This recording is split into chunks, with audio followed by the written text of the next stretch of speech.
Stockholm is a beautiful city, but along the way, it just kept catching on fire.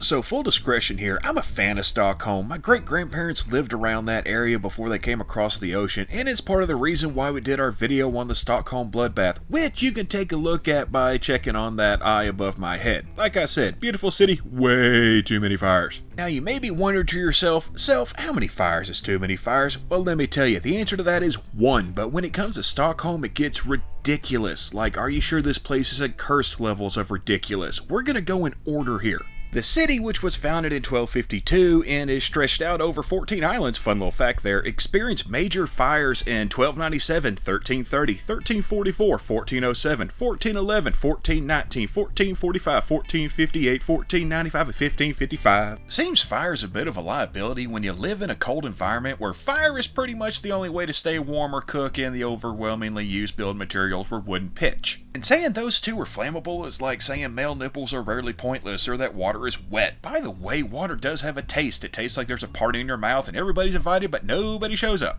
Several of the fires were started by lightning strikes, particularly to the steeples of churches. It's not like they built the city over an old Neanderthal burial ground or something. Starting in 1501, the building of wooden structures within the city was banned, and in 1552, they took this a step further by tearing down a good number of wooden buildings and rebuilding them in stone. Also, they had begun to use the process of setting up districts and night watches to keep an eye out for potential fires. They had also eventually established a warning system using church bells and cannons to alert citizens to danger. Hey, there's a fire! Get the cannon. That's fighting fire with fire right there. Your firearms are useless against them! In 1625, another major fire broke out, this one destroying a fifth of the city and lasting for 3 days. But this fire was very important. See, Stockholm was becoming a powerful city, and most other major European cities of the time were progressing in architecture and building materials, whereas Stockholm was still very much a medieval city. So they saw this as an opportunity to rebuild a more modern city on top of the burned out area, as well as to implement new rules as it pertained to the owning of firefighting equipment and home inspections. This also helped lead to a population explosion. Okay, maybe not the best wording considering the context, but the population did increase to around 50,000 by 1670.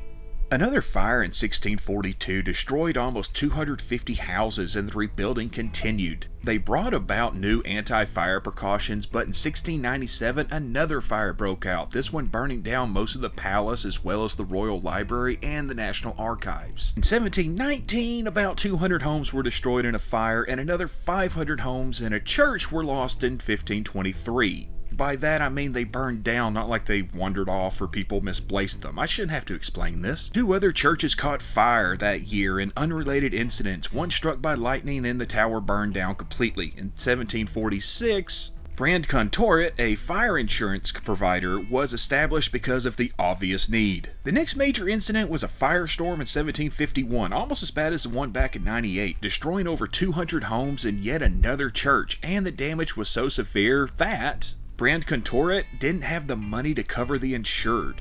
We're not really sure how it started, but there was a small panic as many believed that it had been set deliberately by an arsonist. This probably wasn't true, but it's about as likely as a city being cursed by Logi. Yeah, that's a Norse mythology joke, and I said Logi, the embodiment of fire, not Loki. In 1759, the Mary Fire, named after its destruction of the Maria Magdalena Church, as well as 300 homes, occurred. It started in a bakery during a drought, so it spread rather quickly. And luckily, due to a combination of modernization, vigilance, and just good old-fashioned gumption, widespread fires pretty much petered out after this. There were still fires with churches, palaces, and factories burning down sporadically throughout the 1800s, and of course you had house fires here and there, but nothing of the scale that they had dealt with before. So why so many fires? Well, a combination of frequent lightning strikes, the use of flammable build materials, sporadic droughts, and reliance on fire for cooking, heating, and light all combined to create a pyromaniac paradise. Not that America really has any room to talk. I mean, after all, the Cuyahoga River has caught on fire 13 times. Yeah, we caused a river to catch fire 13 times. 13 times! Now that's saying something.